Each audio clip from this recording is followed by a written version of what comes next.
Welcome to the Business Breakdown Podcast. I'm your host, Paul, and this is the podcast where we get into the nitty gritty of all types of business big, small, glamorous, unglamorous, sexy, unsexy. We get into the details. We talk to people involved in the business and figure out how the sausage is made, really. So follow along, and you will hear interviews from many different people in many different kinds of business.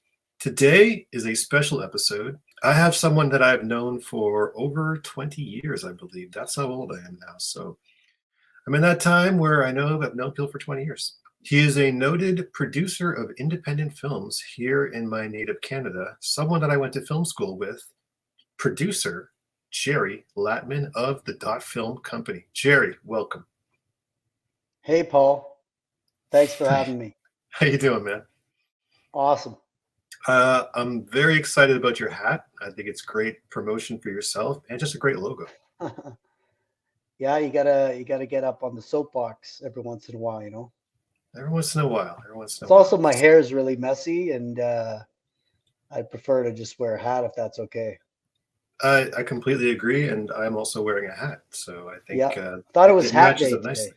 I don't have one as cool as you, but one day I hope to have a hat as cool as yourself. Have my own company on my hat. Oh, yeah, I think you will. All right, Jerry. So we are going to get into your origin story, your journey to life that brought you to the business that you currently operate in, which is independent films in Canada, and then we're going to talk about the nuts and bolts and the kind of the behind the scenes of what it's really like to be an independent film producer for over 20 years now, I believe. So, and that's the format of the show. And at the very end, we'll have a few games just to kind of lighten things up and general hijinks and grab ass. So that's the format. Are you cool with that? Love it. So you and I, we have a history. Yeah, We goes have a back quite a ways. sordid history, Jared. To tell the audience how we know each other. Well, I think we first met in an editing room. I mean, probably met in a couple classrooms, but we met at Sheridan College back in Oakville.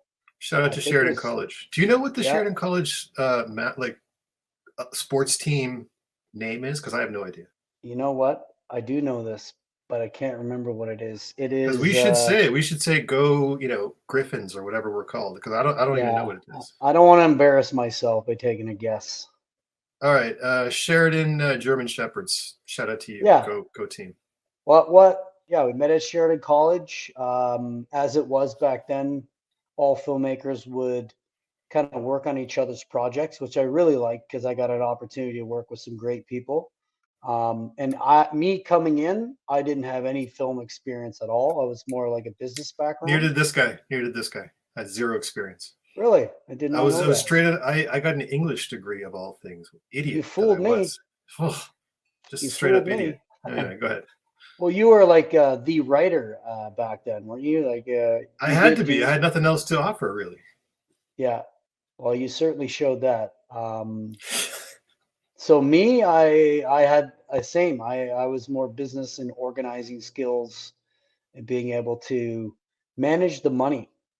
Uh, so yeah, that was something that I felt comfortable doing. I wanted to do, and I think that's a really interesting story. I probably shouldn't tell as No, to you definitely should. You definitely now should. I have to tell it. Basically, my origin within the film industry really starts at Sheridan. It starts right where we met, and I was in a job at the time in a really good job, a corporate job in a sales a business who I will not name, but it was a good job that had like a car and dental benefits, and I just wasn't really feeling where the job was going. So I decided that I was going to chase my dream of being in the film industry. I wanted to be in the film industry prior to taking this job, but I just couldn't get a job in LA or even in Toronto working as like an agent's assistant. I tried to get jobs, interviews. I guess they just weren't hiring. Plus, it would have started way at the bottom. I had lots of student debts to pay off. So I wanted to be in the business. And after some long decision making, I decided that I was going to leave my job and go back to school. Only problem was the school I wanted to go to, which was Sheridan. You had to have some sort of prerequisite skill set.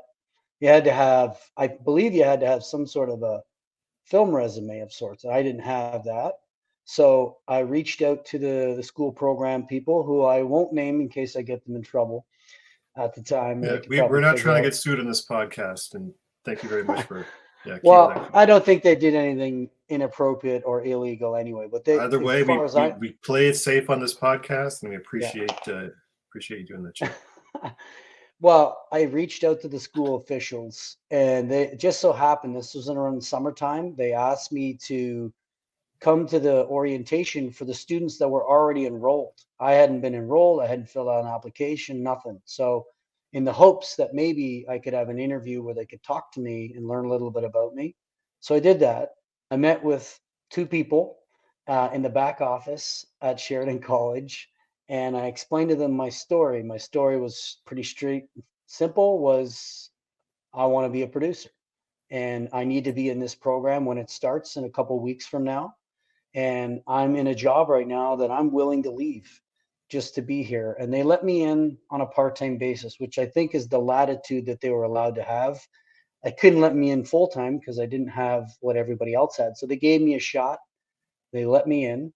And in that 8 months that I was in that program, I met you, I met Charles, Ted, Mike, all the Lucius, Dave Miwa, not to drop names, but all But this great this people. this is a great lesson because this just goes to show you that the people you meet early in your life, especially like-minded people in the film program, they're going to stay with you for the rest of your life. So it's very valuable the Yeah. network you gain from going to school. If not just the education, the network is very valuable. So And let's not forget about the journey of life and watching these people grow into their roles in the respect. What's really exciting to see is, oh yeah, I forgot to mention Muzaffar, who's a really good friend. I worked with Muzaffar regularly now in a slightly different industry, but in a similar capacity.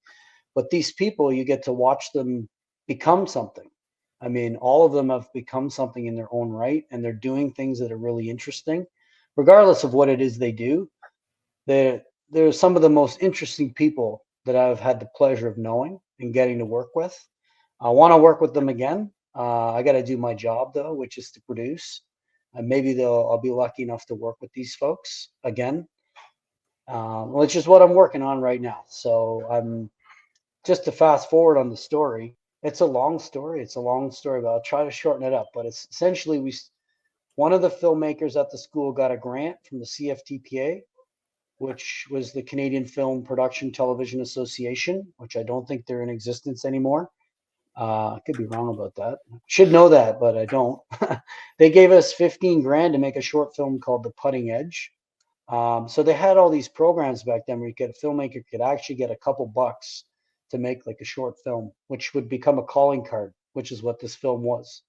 And then after that, after being working in the commercial world, so slugging away as a PA and taking menial jobs, making minimum wage, working, being there first, leaving last, and running all over the city and learning how films are made on commercial sets. It's kind of how I made money, along with having a side job as a painter. Did that for a while, which paid really well, actually. It allowed me to keep the film dreams alive. But we ended up getting these grants along the way that would allow us to make these films. And the second grant we got was for a film that you wrote, which was Priya, which was arguably the most successful film slash short film that I'd ever made up until then. And arguably to this day, from an audience perspective, it won Audience Choice Awards. So you really wrote quite a film for us. Um, and it made a huge difference because on the set of that film, we decided that the next project, after now having done two short films, we decided that a feature film was the real way to commercial success and to make actual money. Of course, we weren't exactly right about the commercial success side of it, but we were right about the success part in that there's success comes in different ways, and sometimes success is not overnight. It rarely is, and over time you learn that as you get older. But the success of Priya spawned the next step into like a feature film. Um, there's a lot of minutia in there I'm leaving out, of course. There are a lot of steps. that we would go through, and those steps will likely never be repeated by us. Every film is different. Every process is different. I don't know where you want me to go on that one, but I could. No, we're just doing your origin story. So, well, Yeah, so let's that's how it start all there. began. Let's a big moment for an independent producer is making your Yeah. first feature film. That's a very big thing for a producer. Talk to me about how you got that made, that first one. Wow. Okay. Well, so it starts with Priya, actually, the short film. Like I said, on the set of that film, the decision was made, and I think that's a key milestone, is that you need to make the decision that you're going to do it. That's the Then, mindset you have to have. You've yeah, made the we're doing decision. Now this. work Yeah. backwards from that.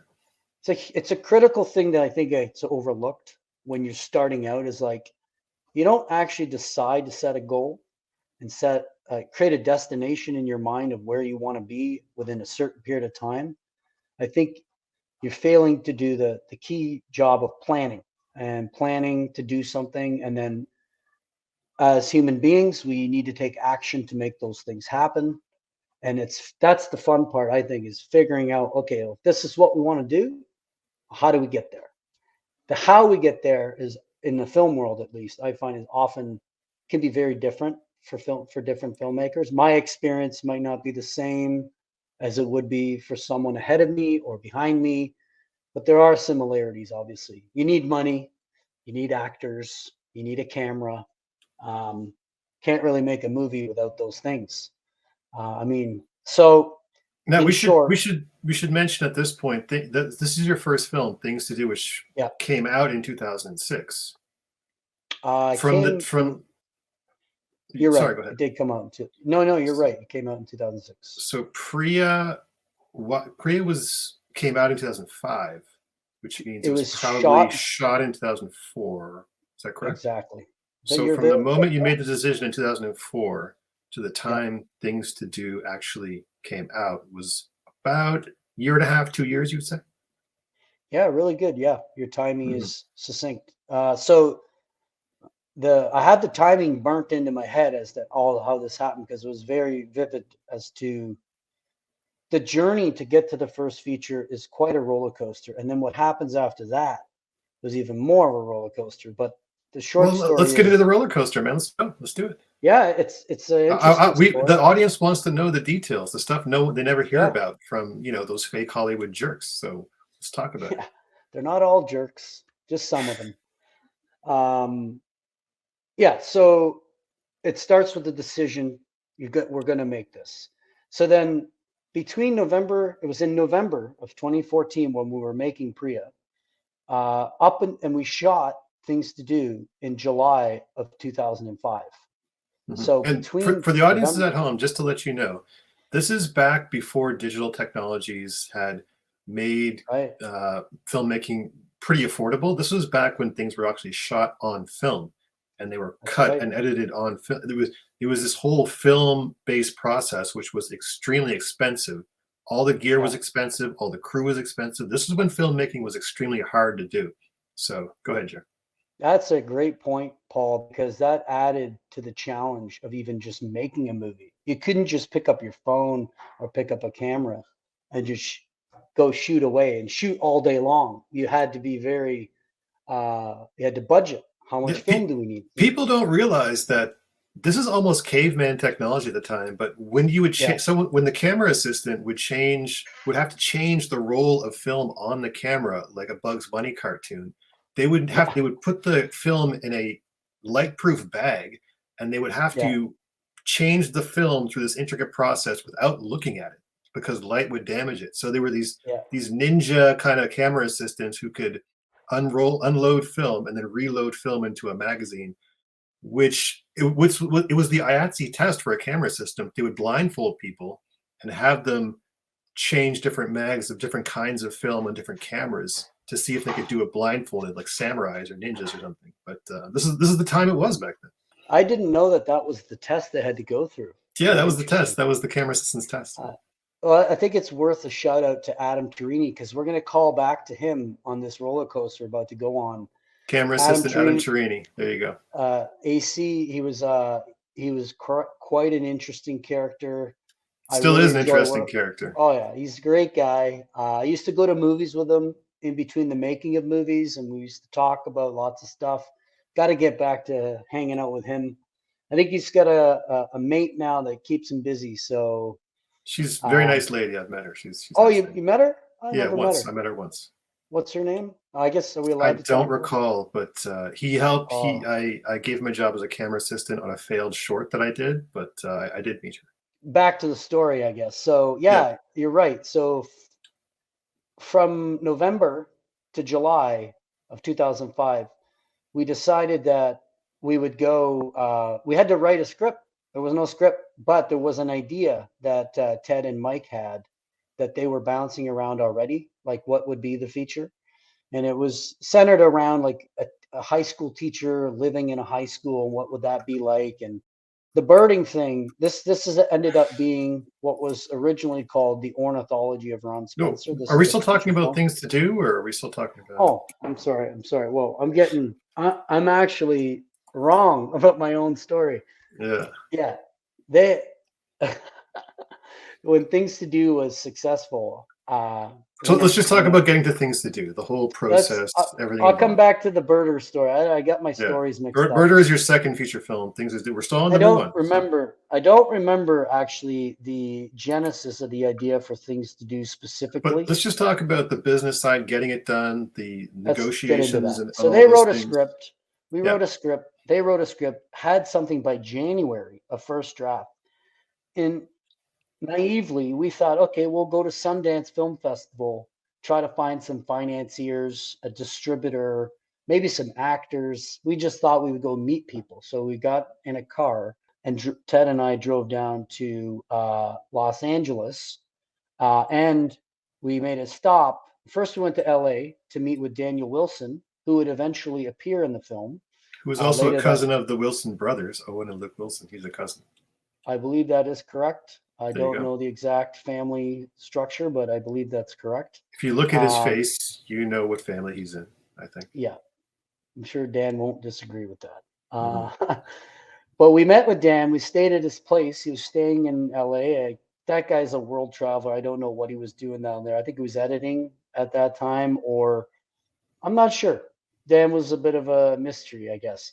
But he took us to, we got to play poker at the Hustler Club, where I got a royal flush, first time ever. And it was a hell of an experience because I was new to poker back then. And I ended up going to LA, having this weird odyssey, thinking we were going to meet all these film people. Okay, let's go to LA. And anyway, we went to the poker club and I got a royal flush. And I didn't max it out. You know how when you get it, you gotta like kind of play coy and Yeah. play it cool and not like, oh, like bet I nobody was biting. I bet a small amount, just hoping somebody would call me. Hoping No. nobody called me. And I had Yeah. to anyway, I got the pot at least. I won the hand. Anyway, fast forward, we stayed there just to connect with Dan and figure out what we're gonna do with this movie. Then we went to Sundance, uh, and we walked the streets. We got a cheap place to stay. We were eating peanut butter and bologna and really poor, didn't have a lot of money. But we thought we would try to make some relationships around the industry. A little bit of a naive approach, but it was good to go there because it came back to really have a proper ending, which I'll get into in a minute. But we left there, didn't make too many contacts. I think we saw So John. would you literally just kind of like walk around Sundance and try to look at someone who seemed like a financier and try to approach them like a hot chick in a bar? Like, is that what this is that what the strategy was? We tried to talk to people and look for opportunities to pitch the project and find out like the technology back then was not the same as it was now. This is No, social media did not 2005. exist back then. Yeah. Yeah, there was I don't think the iPhone existed Yeah, yet, no did one it? knew It who was anyone flip was. phones. It was just like Yeah. that guy looks like a financier. Let's talk to him. Turns out he Did owns a car Link dealership. yeah, did LinkedIn exist? I don't know. I No, did don't not. think it does, not in its current form at least. So we didn't really have a way of figuring like Ted was pretty good at recognizing who people were. I mean, and then we have to build up the courage to go talk to them. I think just being there and absorbing the atmosphere Hmm. was good enough to fuel the fire. Say, hey, Okay. we So got to you're at get a movie. Sundance, and then you come Yeah, back. It was yeah. you didn't actually establish any relationships, but you No came back money, with some no energy or accomp. something. Yeah. So along comes February because I think it was in Feb. I don't remember when Sundance took place. It was either January or February. So winter time. We come back and we're like, okay, well that didn't really go as well as we thought it would. March rolls around. I think it was sometime in late March, early April. I remember it being nice out because it was on the deck of my parents' what was their cottage at the time in Wasaga Beach, and my dad pulls out a check for $5,000. And this is a key point too, because this was like the seed of what would grow into become the first feature film. So he hands me the first investment in this project. And when I was not expecting it, and he handed it of course, I asked for it at one point. I told my parents about the project, but they were the first people to come in on this project. And they said, this is from your grandmother. I think my dad had received an inheritance or something from my grandmother. And he took a little piece of it and said, here you go. This is going to get you guys started. So I took that and I just started knocking on doors. This is another key learning point right here if you want to put a little graphic up. But hit up your family and friends that have a little bit of money and ask for just a little bit of money. Don't ask for That a lot. that's actually a way of funding. It's the family and friends round. So I think a in lot of tech, they do people this all know the that. time. So yes, this is your family and friends round. You're trying to gather money from your contacts, right? Yeah, and it's quite possible that a lot of Did people. you have a budget that you were shooting for? Yeah, we did. I don't Did, remember did what it was. I think it was okay, like 150,000. We were trying. okay. I think it was that or like close to 200,000. I'd have to go back and look at our budgets back then, but we But were it not was around organized. that. It was around 150 to 200. You were Yeah, trying to we raise the that way we amount. looked at the way we looked at the making of this film was this: is that well, we've shot enough short films by then. Each short film takes about 4 to 5 days to make. So we just multiplied that by four, right? For 4 days per week or 5 days a week, multiplied by four. We're shooting five short films. Sorry, four short films. Um, and so that means that all the costs would also get multiplied um, by about that amount. And we just set a goal to have a certain dollar amount. I think it was between 180 and 200,000 to make the film. Now that was the original budget range as I recall it. But then at some point as the summer months approached, because we set a date for like June, we wanted to shoot in June. It needed to be summertime, and we needed to make commitments on locations and camera and crew and cast. And we needed to start making decisions. You have this idea in your mind, you're going to make this thing. You have an idea of when it's going to get made, a date, and now you're heading towards that date like a train off the tracks, and you can't stop the train once it starts moving. Well, when my dad gave me that check, it's like, okay, I can't give this back. I got to run with this. So, because if I give it back, I'll probably never get it again. So the goal was that started it off, and then I started hitting up other family members. 2,000 here, 5,000 there. Now, some people don't have family members that have that kind of money to just give you or invest in your film. Yeah, we took this very seriously. We created an investor prospectus, a business plan. We carefully thought through at that time what the going rate was, what you could sell a film for, like what was the blue sky version, and then what was the conservative estimates. And that's why we didn't want to raise too much money because we didn't think we would be able to pay it all back. So, And Jared, so the way the independent film process that you were dealing with was that this was completely independent. yeah, You raised money from family and friends outside of any yes, kind of Hollywood system or studio system.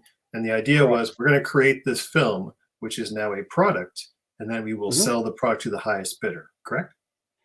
Yeah. Okay. Again, So who were you thinking about selling to? Did you have any thoughts about that? And who did you end up selling the movie to? well, And did the again, shooting go well? Did the shooting go smooth? These are great questions. And from a business entrepreneurial standpoint, you really got to know who your target audience is. And I know we talked about that, and we knew we wanted to make a comedy. And I think the flaw in that idea back then was that comedies don't travel as well. And we kind of ignored that. We're like, no, this is what we want to do. This is what we think the market wants. And that I think was a bit of a misstep. In term, like if you're going to go out and raise X number of dollars, whatever it is, you want to put that money to the best possible use. You want to make a project that has marketability. Well, we thought, and back then I think comedies were probably a little bit more, there was more potential that it could travel. But the comedy in Eastern Europe versus North America is not the same, let's face it. In different parts of the world, comedy is seen differently. It's felt, it's different emotions, and we didn't really think about that. And I'm not so sure I think it did come up in a few conversations, but we just kind of brushed it off and said, no, this is what we want to do. And I think that was a bit of I don't regret making the film, but I think that business wise, if you're going to get your first film off the ground, it will serve you better if you're picking a concept that is a little bit more universally and can travel better from a market standpoint. So So comedies such as what you felt like you picked the wrong genre as far as after the appealing to fact. appealing to foreign or other markets. Yeah, What in hindsight do you think you should have picked a different genre? it's that argument has been made, and I would argue that yes, I don't regret making the movie. So which genres travel the best? Do you think I would argue thrillers universally do really well. Again, I have to preface thrillers a or lot. horror movies? Horror Because films. scary movies. I mean, I watch foreign movies that are scary, and scary travels. Scary does I would agree. translate. I Yeah. would not disagree with you. I'm not a sales agent and I'm not a distributor. Mhm. So I'm qualified enough insofar as I'm a film producer. So I should preface it with that is that speak to a sales agent, speak to a distributor that knows the market and knows what's actually selling. But I would Mhm. say that thrillers and horrors do sell. And you got to ask yourself, what kind of movies do you want to make? Like, what is true to you? I mean, just because you like it doesn't mean it's going to make money. So there's a balance there. Is that there's a lot of people that make when you're picking your first film, if that's what you want to do, you have to be true to yourself. I think if you want to do a good job, you got to make something you're really passionate about, you really want to make, but you also got to keep the business side at least. You have to consider it because if you don't, you could be watching the movie in your basement with your family members for the rest of your life, and no one else will ever see it. So it has to have some That marketability. can happen. Films have ended up that Oh, way. it does. I'm sure it Independent does films. happen. Yeah. I've got a couple movies of my own that nobody's ever seen, Hey. and they'll probably never see But on purpose. talk about take us through the production, the actual shooting of Yeah, things to do, and then that's talk about the process of selling it afterwards and how that went. regarding production because the financing, the way we financed the short version is that we tried to cobble together as much money as possible to pay for things. So we had we had a budget in mind of what we wanted to spend on accommodation, on camera, and the money was just kind of just trickling in, and it was literally trickling in while we were shooting the film. At some point we reached a green light point where we're like, okay, this is enough money to get us through production. We'll worry about the post production later. We'll be able to get a film in the can, literally into a can, because it was film 16 millimeter. I think it was Super 16. And by the way, Priya was 35 mil. So we were definitely shooting on film on both those movies. We did this all the wrong way. This is not how movies are supposed to be made. You're not supposed to have the money in place before you pick up the camera. Well, We did it. I think this is a good point you're making because a lot of Yeah, these ventures back in the day, especially back in the, like, but this is before we had really good information on the internet, and sure. we just had to figure things out. And Yeah, almost everything you did, unless you had a very strong um, mentor presence in your life, like maybe your dad or yeah, someone you knew could mentor you directly, if you didn't have that, you were just out there on your own, just trying to figure it out. Like there was a real kind of virginity about that time where when you did things on your own for the first time, you were just really out there on your own. There was no one to help you, and you just had to figure it out. I feel like that happened a lot in the film world that I was living in. A lot of filmmakers were just getting things made, whatever Hmm. way possible. Yeah. Uh, and I was one of them. And I completely like your point and agree with the idea of a mentor, because that's one thing we didn't really have. I called upon the instructors from Sheridan from time to time asking questions, but that's not a mentorship relationship. Mentorship is like they're there every step of the way telling you, no, that's not a good idea. You should think about this or that. And they know the already worn path. They've done this before, so they can allow you to avoid pitfalls. I mean, had I had somebody in there telling me, no, no, you don't have the money yet, you can't shoot, well, we may not have ever shot that movie. There's a silver lining to the method that we did, which I'll speed up and get to. So getting back to the production question. So we were essentially just trying to pay for things as they were coming at us. The crew was on board no matter what. They were going to get paid something, but they knew they were going to get peanuts. Some great people that we know to this day that I'll continue to call upon if I ever do get budgets. These are the people that helped us make this first film. So there was a lot of challenges and a lot of hiccups. And if it wasn't for the crew that kind of stuck it out, and because we had to feed them and we had to put them in a house. And other than that, we already had the gear. So we knew that if as long as we had the money to pay for the gear, we could make a movie because we had the team, we were on an island, and we were all there with the same goal of like, okay, let's shoot this with this crazy idea in our head that we're going to sell it for $1 million at the Sundance or Slam Dance Film Festival when this is all over. Again, very naive, but we had a goal and we were sticking to it. So we Okay, made let's the go. movie. How'd it go? It got finished, but when the movie was done in July, Ted and Mike got busy at editing because we wanted to make the Sundance and Slam Dance cutoff. And Slam Dance, I think they still have this at this time, is that they take.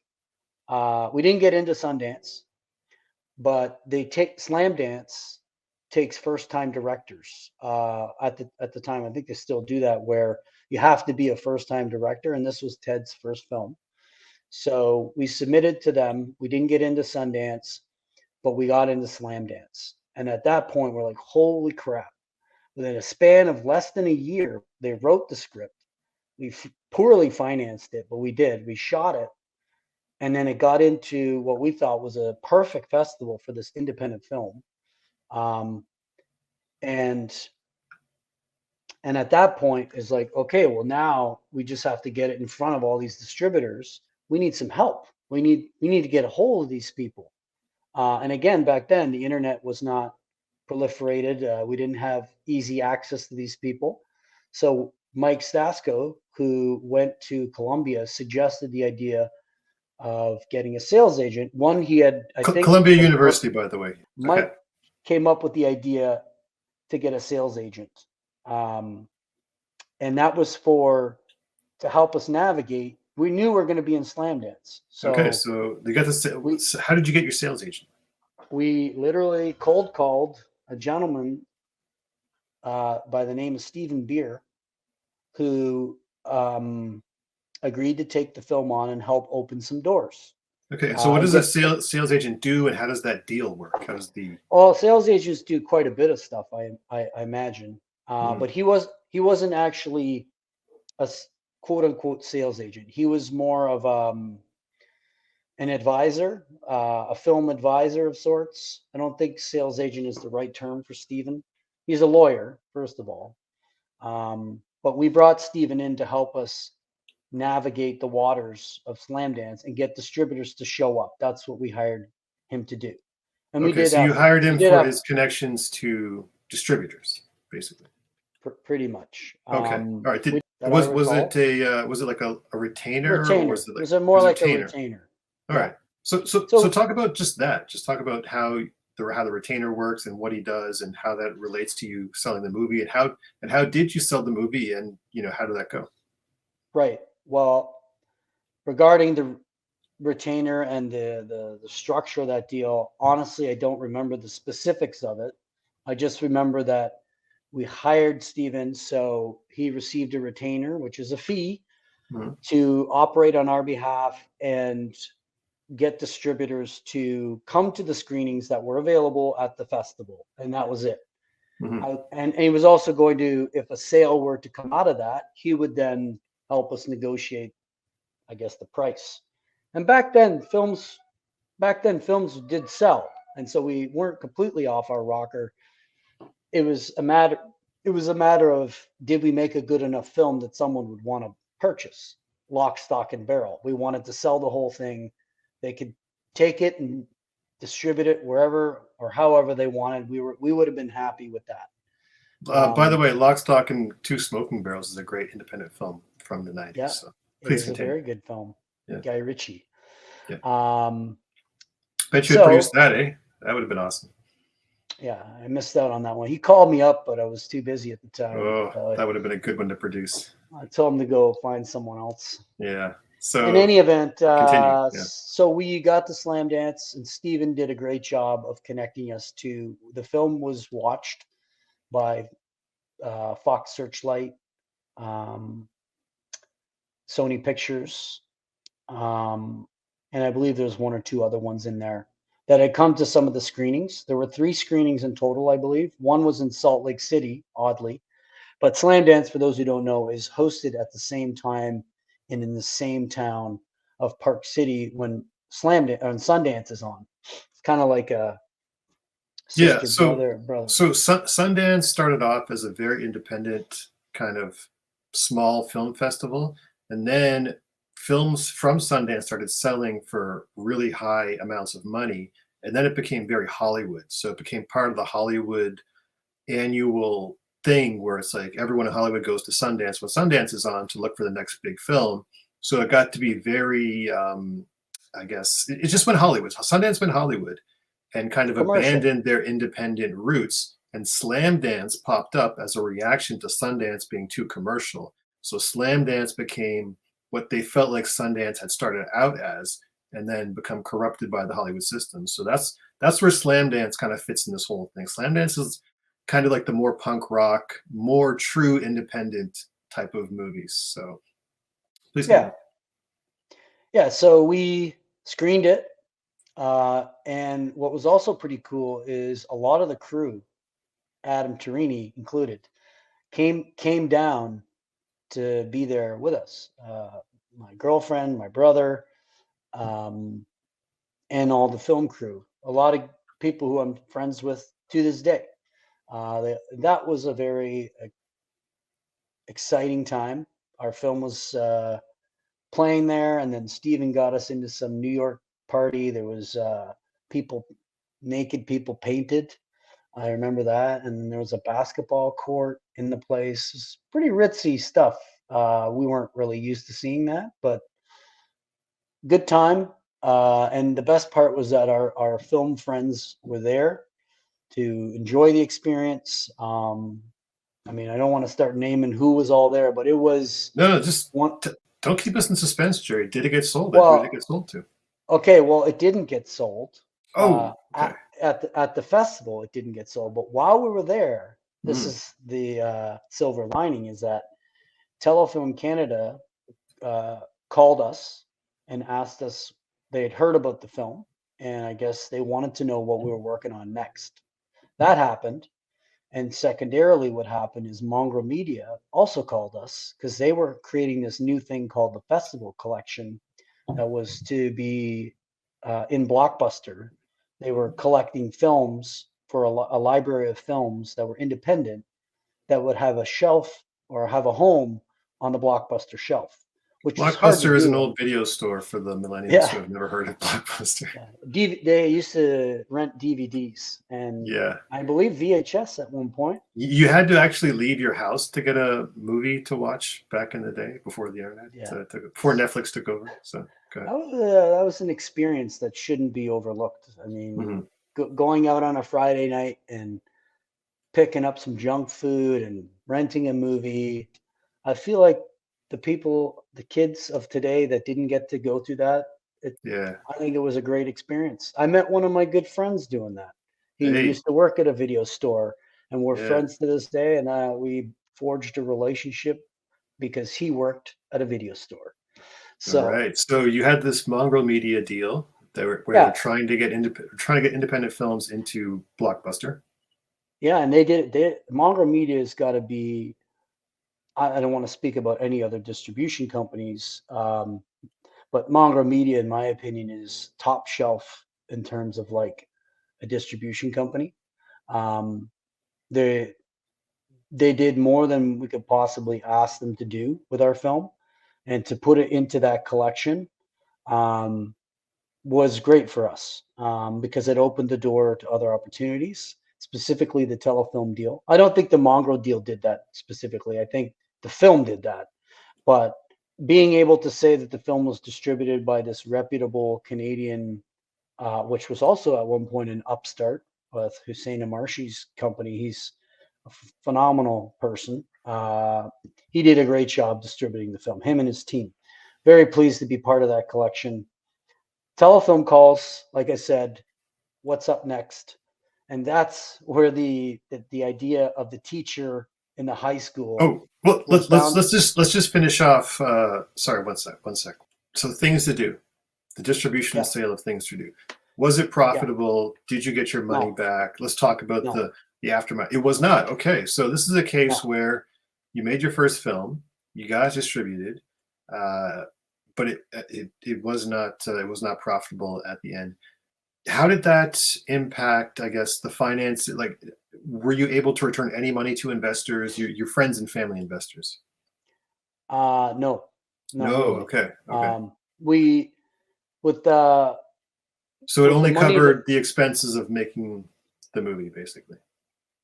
well, yeah, I mean, the money that was invested in things to do, we received some money from Mongrel Media that we used to pay off that were ongoing debts on the film. It Hmm. wasn't enough to cover the full cost of the film, so it never fully recouped. Okay. Um, So how does it's that work? Who gets paid first when something like that happens? well, that really depends on your deal structures with investors and with your suppliers. Usually, Hmm. the budget of the production needs to be paid, and usually suppliers, they're not loaning you money, they're not investing, they need to be paid for their services. So, generally speaking, you pay them off. And there were debts owing on the film to just finish it and to be able to deliver it to Mongrel Media because we had to finish the actual film. We had to do a digital intermediary, which was going from film to digital. And that was a process that cost a certain amount of money. Then there was music licensing. Okay. Um, So all of the corporations, the people, the suppliers, those people had to get paid first, and yeah, unfortunately, the friends and family were not able to get paid back. a Is that what you're lot of the money that we had received from Mongrel would go to like post production costs. saying? Okay. Uh, that Oh, we would because you didn't need. have enough money to actually do the post production, so then that paid for the post production. Unfortunately, investors had to take a loss on Well, that, but they do have a film that will last forever now, so that is a yeah, silver lining. yeah. I mean, the investors that came in early on the film, you always have to explain the risks to an equity investor. They have to understand that this is a risky business. It's not the most ideal way to finance a film, Hmm. but we did have a business plan, and we did think it through, and we did do calculations, and we used market comparables. And I guess the issue is that film is subjective. The response that we got from the It's distributors. it, it's like any other. It's like any product. You launch it, you see how it does, and Well, it's a risk you take. some products have a function that you pay for Yes. that function, Yeah. and whether or Yeah. not they deliver on that function, like you could buy a doorstop Right. or whatever, and if it's a shitty doorstop, no one's going to buy it. Some Hmm. people will just buy it because it provides a function. But a film, is a subjective, creative endeavor, and if the And that's the risk you distributors, take with this kind of thing, right? So um, on the good, on the bright side, you got your film, you got your name attached to a feature film that got made and distributed, went to festivals. On the downside, it did not recoup, which happens in independent films. People don't talk about that a lot, but it does happen. It's a risky business. oh, it happens a lot, I would imagine. I mean, Right. depends on So that.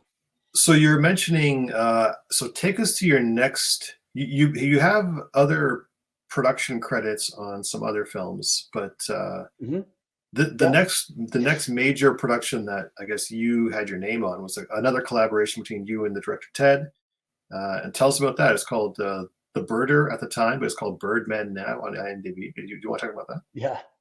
Well, that's a huge roller coaster of a story, which we could probably, I'll try to make it short. The short Okay. version is that the phone, Well, just take on something now. Then, if you whatever direction you like to I take, go ahead. will. I will. I'll do it as fast as I can too, because there's so much detail in there. I don't want to bore people with all the details, but I will give the ones that I think are most important. Hmm. Essentially, at the festival, we got the call from Telefilm about what else we're working on, and we pitched what was known as the ornithology of Ron Spencer. And I've never stopped liking that title. I've always liked that title over the Birder, or what is now known as the Birdmen.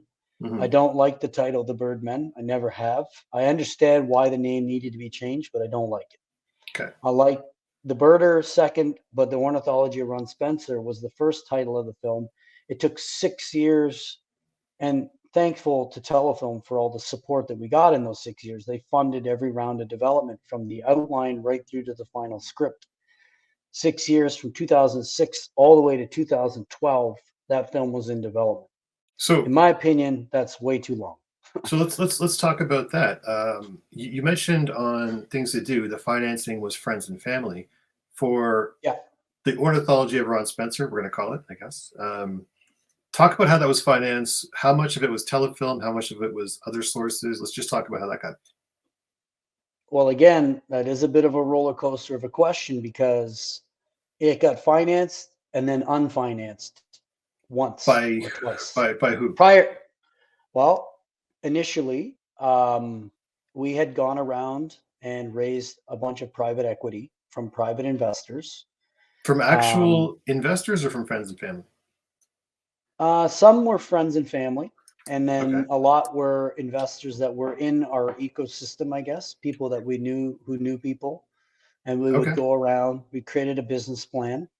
After having gone through things to do, we try to keep things more economical, keep So how much things of the more funding, realistic.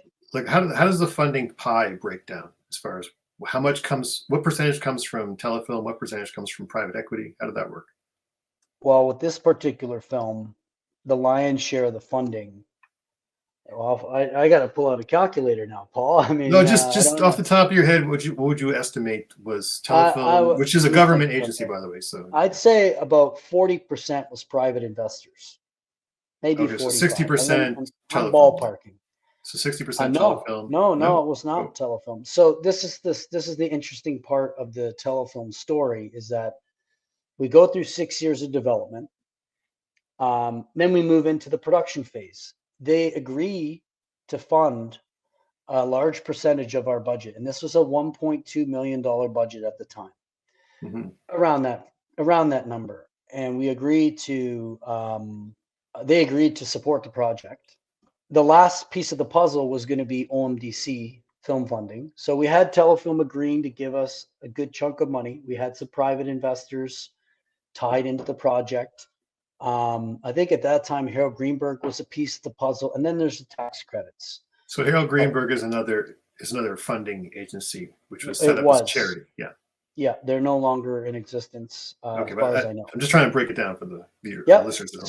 So Yeah. there's these funders that, and not all of them agreed to support the project. Right? Telefilm came in, and that was the big one because they're the national funder, and the fact So that they talk said about yes. how you kind of entered the telefilm stream from Yeah.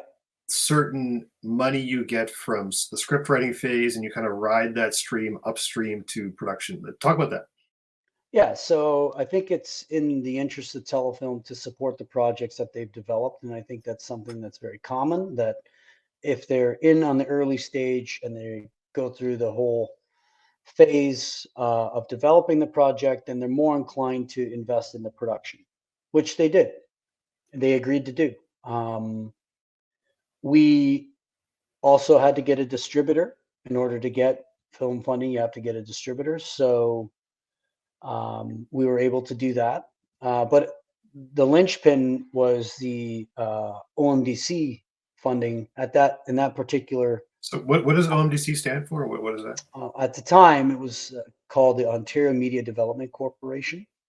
All right, Um, is this an Ontario provincial government organization? yeah, It is. Okay. they fund the development. They're a very helpful organization for Okay, so yeah, just talk about how that worked out. OMDC.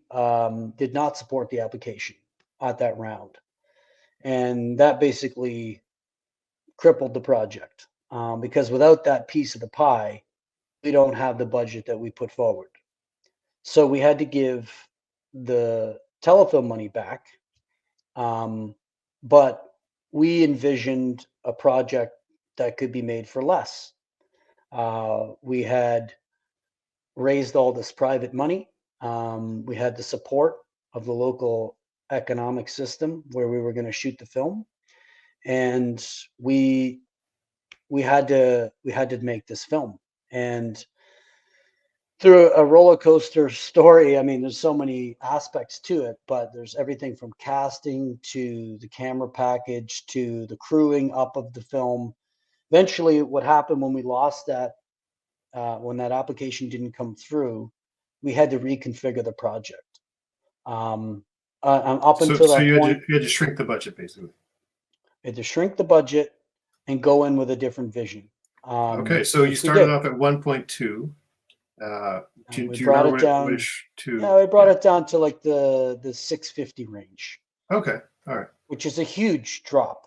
Yeah. And but in that Manageable, drop, basically. a lot of things had to go, including producers' fees went to zero. So it's either we make this film or we don't. Are you willing to sacrifice your stake in the project, your fees? So essentially, I worked on this project for 8 years and didn't make anything, but Hmm. I made the film. Do So, you still have an ownership stake in the film? of course, yeah, the Oh, okay. company, the company of which I have shares in has a stake, as do the investors. Hmm. So it's a viable entity at this point. It's an ongoing concern. The film is But not.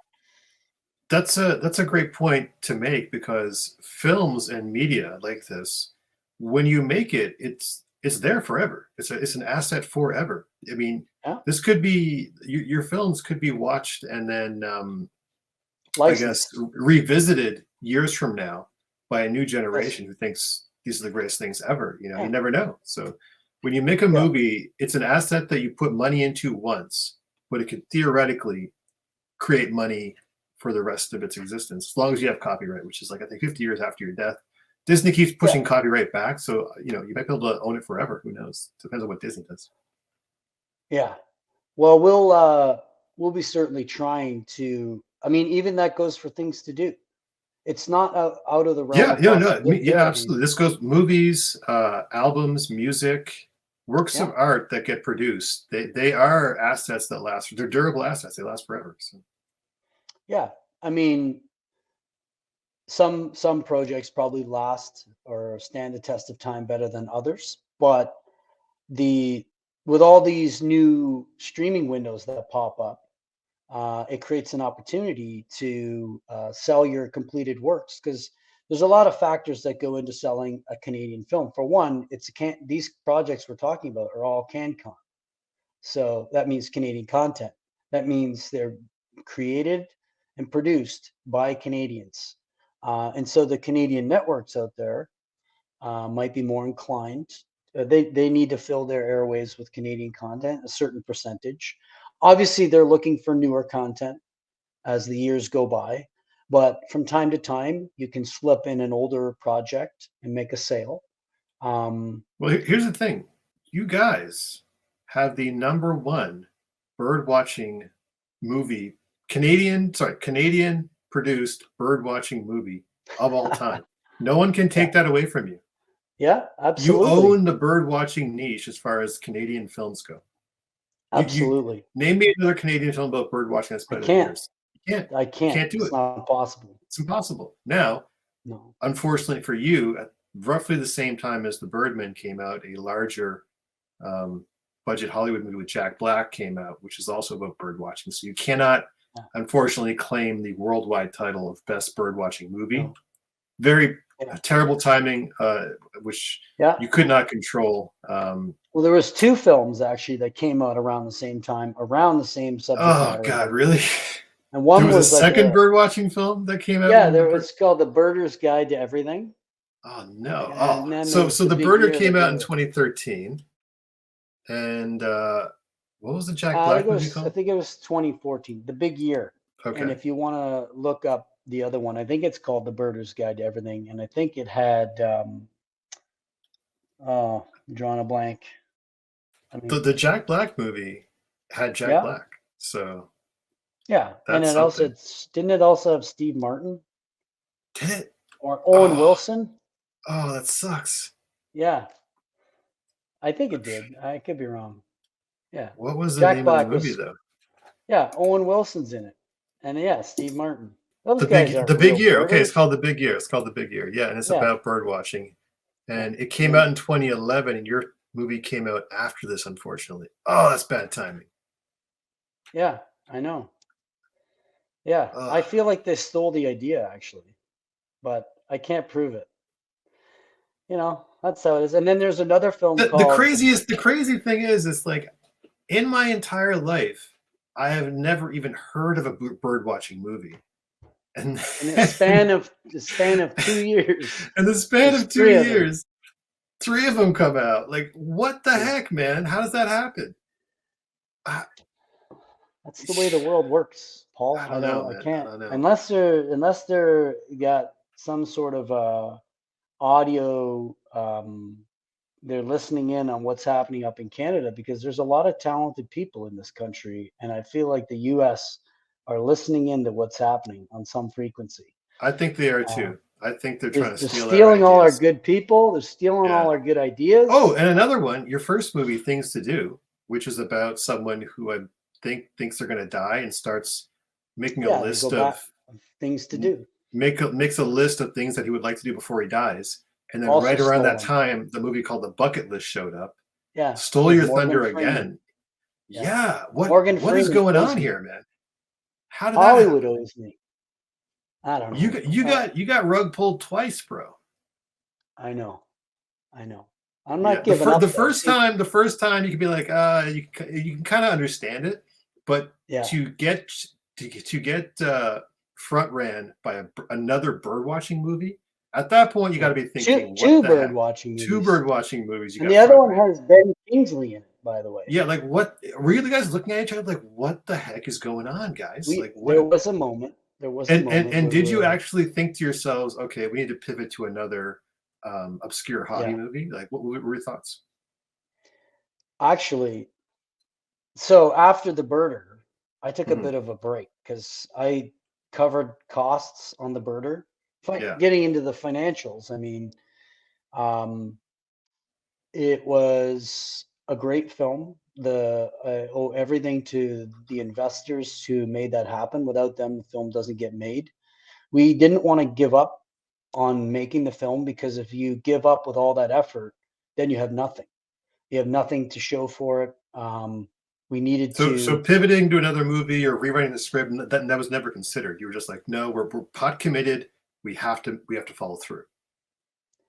yeah, we needed to make. We're in the business of making movies. We have to make a movie, and we Okay. had one that we just invest. Did you feel like you would lose so much momentum that it was better to just get it done and if it's It good, it was will work no matter what. If it's, you know what I mean?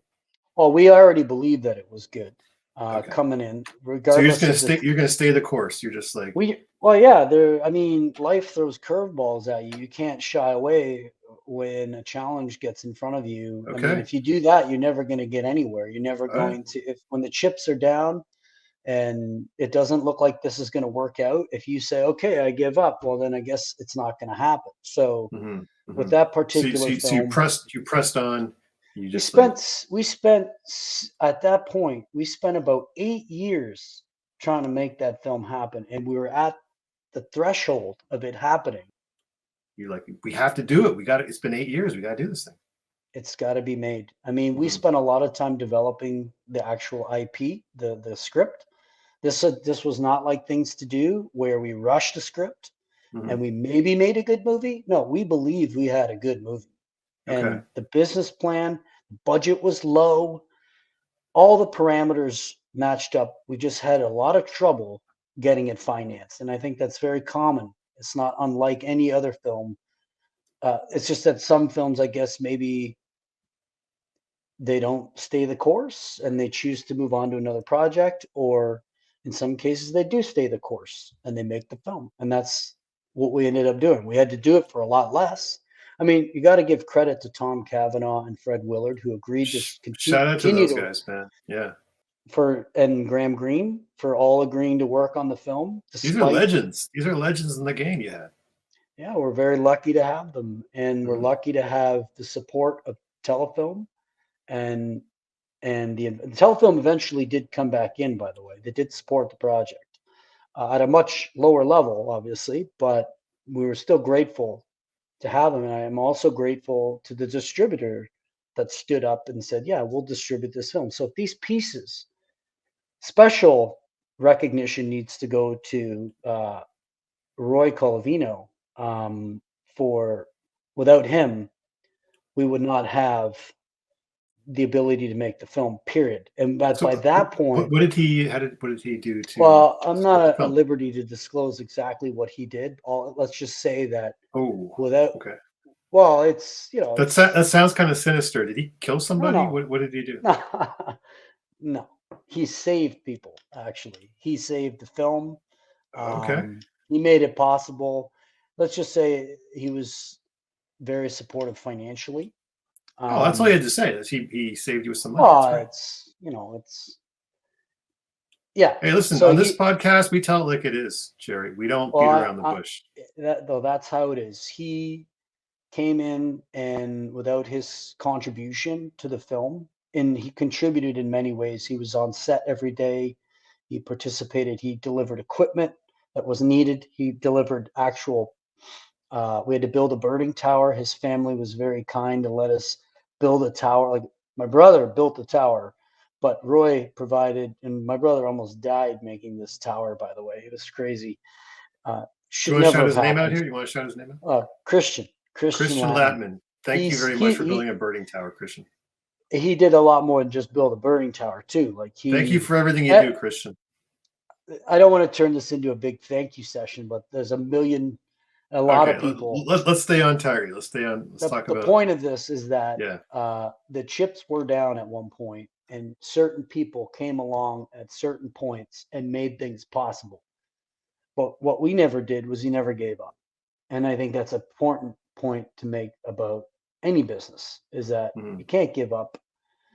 There are many opportunities to kill this project, but and to this day, the film's now in distribution.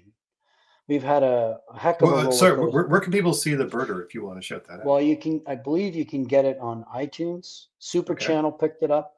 So this is a great thing because a lot of people think that they think of the big Yeah. distribution places like Netflix, Amazon, things like that. But there are other places where movies are shown, such as Oh yeah. airlines are big on movies. Yep. We sold it Super there as Channel, like you well. mentioned, yeah. There are other places where movies can be shown. So you managed to get in some places, and these kind of like more fringe places that need movie inventory, you're able to get distribution. Yeah, we ended up getting distribution globally. Not a lot happened in the distribution window when the company had it. We've now got the film back into our library, and I'm now seeking opportunities to make good on that film. I'm not giving up on it because, again, like the making of the film, if you just walk away. I had to take a break. Frankly, I was exhausted.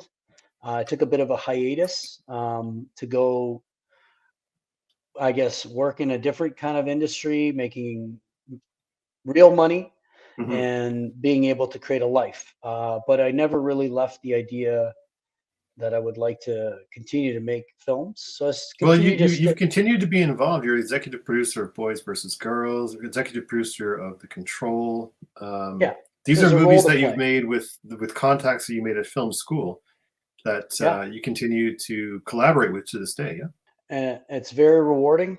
I really enjoy the fact that I'm able to do that. And I look forward to making more films with them, which is kind of where we're at right now. We just finished production on a feature film this summer, let's talk low about it. Let's budget go. film. Yeah, let's go. Let's Well, talk about it. it's a really cool film called Vampire Zombies from Space. There is a Kickstarter, I And believe. Yes, yes, there was. I which wasn't. is closed at this point, but is it? Yeah, it's closed now. Production is completed.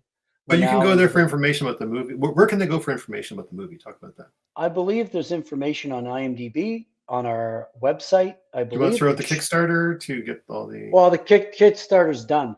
But but it has news updates on it, does it not? That's the thing is Mike Stasko is managing all of that, so I'm not sure Oh, what's up there right okay. now. I haven't actually looked up there in a while. Um, so if I haven't been to Kickstarter myself much, my role in that project is more as a producer, exec producer. So I was helping with putting pieces of that film together. Hmm. My main I brought in a little bit later in the game, but my role is to help with distribution. So yeah, and that All right. it's the next project that that's a project that kind of just showed up on my radar. Working with Mike, having a long Well, standing. go ahead and discuss the project you were Well, speaking about. The one the that new project has been in development for a couple years now. It started okay. as an outline. It's called Hum, All right, let's talk. and Let's go. What's the hook? Let's sell it, baby. well, I don't really want to talk about it actually too Oh, much. I okay. don't. Well, we're not ready to talk about it. But when we And are, we will let you know. We'll yeah, tweet about yeah, it. Yeah. it's let's just put it this way. We're working on a project right now. It's a thriller Mhm. and it's hopefully to be shot this summer. Okay. And so when we're ready to talk about it, I'll come back and Okay. tell you about that journey. But this one it's a little early and until we have some of the pieces put together, there's not a lot to say. Okay. Um So we're not chickens yet. Haven't hatched yet, so we're not going to count them no, yet. We're going to wait on that. exactly. But Yeah, I mean, let's talk about some lessons from making and the things you've learned. Top three yeah. lessons or top lessons you've learned as an independent film Well, producer in Canada. yeah, I think the number one lesson is don't give up. Okay. Well, Um, let's talk about people at the beginning of their career. Let's talk about those people who are aspiring to be producers. uh, Don't give up same, is one of same, them. Don't give up is one of same them. lesson. Don't give up, regardless of where you're at in your career. If you give up, it's over. And what's another Well, one yeah, for I mean for the young producers out that's a there? pretty common that's a pretty common thing to say. Like you hear a lot of successful people talking about not giving up, but I think it's really true because Okay. there's a lot of reasons to give up, and you have to figure out the reasons not to give up. All right. Let's And go. Next lesson. well, Or do you have more to elaborate on that? I kind of cut you off there. I didn't mean to. no, no, I'm good. I mean, it's pretty standard comment, or I would say a lesson learned in the film world is know your market, know the audience that your project is geared towards, and Mhm. ideally, you're picking a market that is sizable enough that Well, let's talk about if it's just pure game theory here. You're trying yeah, to make a successful independent movie. The the board is clean. What should we be doing as far as it what depends on market, what kind of yeah. movie, what genre of movie? Talk about the ideal scenario for a first movie. What do you think that would be for a new producer? See, that's a tough one to answer, Paul, because in my opinion, that depends on what kind of person you are. and Oh, what kind this of is move heavy. and what kind of movies you want to make and what kind of message you want to put out there. When we started with the idea of we wanted to make a good comedy film. We like Hmm. comedy. We wanted to make comedy. We didn't really factor in, although we thought we were factoring in the business world, like the market. We knew the target audience. But one little detail that we didn't learn till it was too late on things to do was that, comedy, traveling, by the time we were in, we couldn't turn back. We had to keep moving. And I feel like comedies are So, tough. just from your experience, you say people should avoid comedies possibly as their first film, No, not at all. just from a pure game theory point of view. Not necessarily. I mean, some comedies, um, Well, let me ask you this: right now, in this point in time, what yeah, are distributors looking for? Do you know that? Or do you have an idea of that? no, Oh, is it just no one knows? It's just like no, whatever. no. Well, you're asking me if I know what distributors looking at. That would mean that I would have had to chat with them and get a sense of what they're looking for. Okay. And I have chatted with some streamers, and I've chatted with some distributors, um, and I think by and large, it depends on the distributor. Number one, what are they? So if may I just would you suggest that a producer starting out might want to have some chat with distributors, try to get meetings with Yeah, distributors just to get a sense of what they might be looking for? yeah. I Yeah. I think first and foremost, you have to have a sense of who you are and what kind of movies you want to make. Where do And you see if you fit? can align your interests Yeah, with the interests of the partners that you're looking exactly, to take on. Okay, that's great. exactly. That's a Yeah, great and I message. Yeah. think there's some good producers out there who are doing just that, and they stand for something. They they know what kind of movies they want to make, and they forge forward with that plan, that strategy, and then understanding also who's in the market distribution wise who could support that strategy, and going and working and partnering with those players is what I would do. I think you gotta remember, we all are going to die one day, so you have a certain number of That hours. took a weird turn, man. Okay.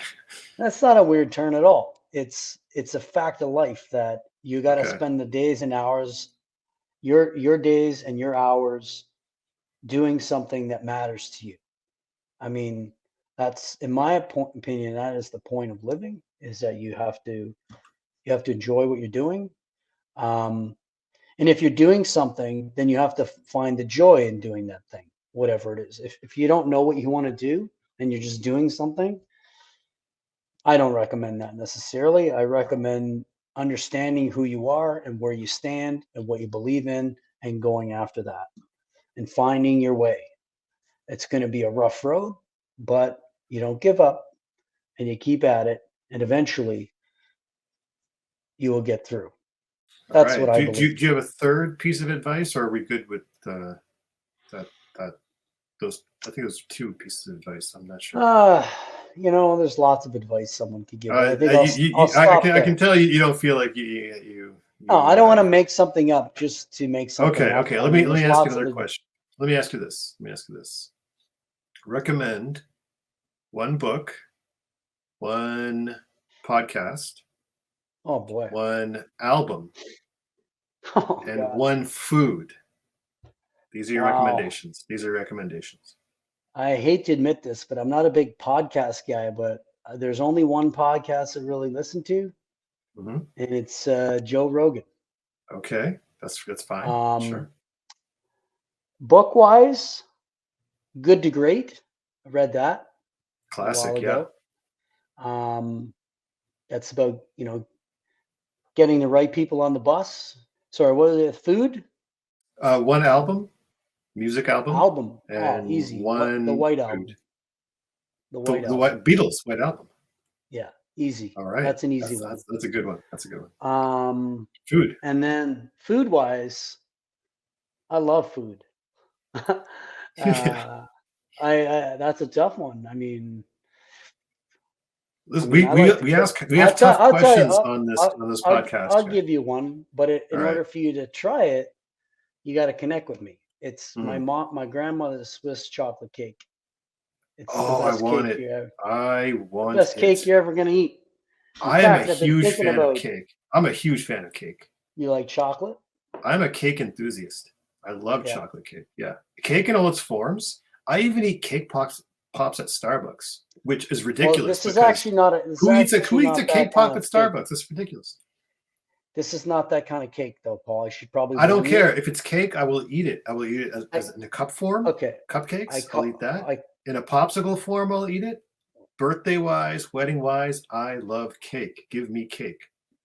okay. Well, just I hold on a also second. enjoy it as a slang term for a lady's buttocks. I enjoy that. That use Is of that the a word slang? cake. Yeah, yeah, Did not know that's a thing. that. It's Yeah, also the that's a use thing. of the word money. Use of the word That's money, not. I'm completely for. Money has got a lot of like. There's too much slang for money, I think. But Yeah, that's true. I'm completely in Pretty favor of popular every thing, form though. of cake. Yeah. It warrants having multiple names for it, given how popular money is. I think it's Well, you one know of. how I guess the Inuit have, I think, 50 different names for snow because it's such a big part of their I've lives. heard that. Yeah, Yeah, and we have so many names for money because it's such a big yeah. part of our It's lives. pretty sad, right? How money drives everything. I mean, Well, yeah, yeah, it is what it is, right? well, I watched this documentary. I think it was called Zeitgeist or something.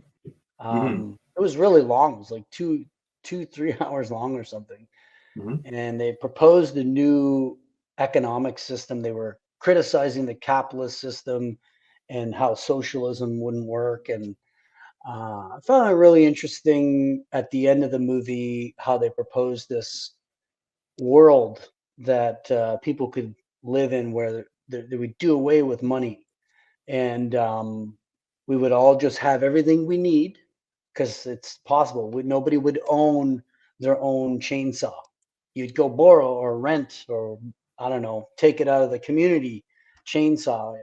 I don't know why you'd need a chainsaw, but that's the idea. And there's so much waste in our current system. I really agreed with a lot of what they were saying in this doc, and unfortunately, I don't think we'll ever be able to get off of the drug of money that we're on Well, I and mean, this is replace it with a.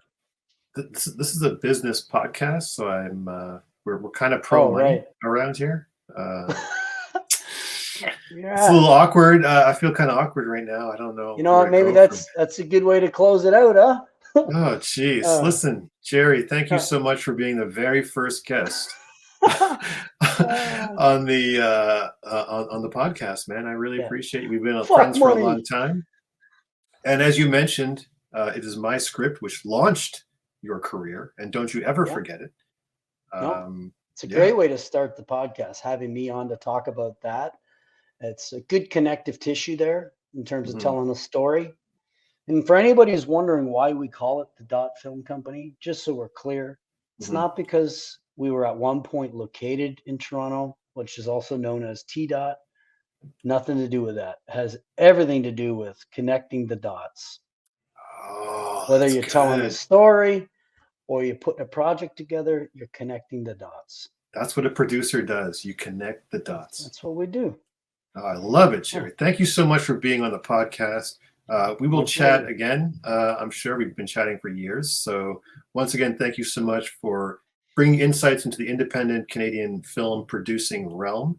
And I think our listeners will appreciate this and many more to come. So, good job, Jerry. Yeah, show them what it's about, man. Just go. If you're watching on YouTube, Jerry is doing very manly things with his arms right now. So we appreciate him. We appreciate you.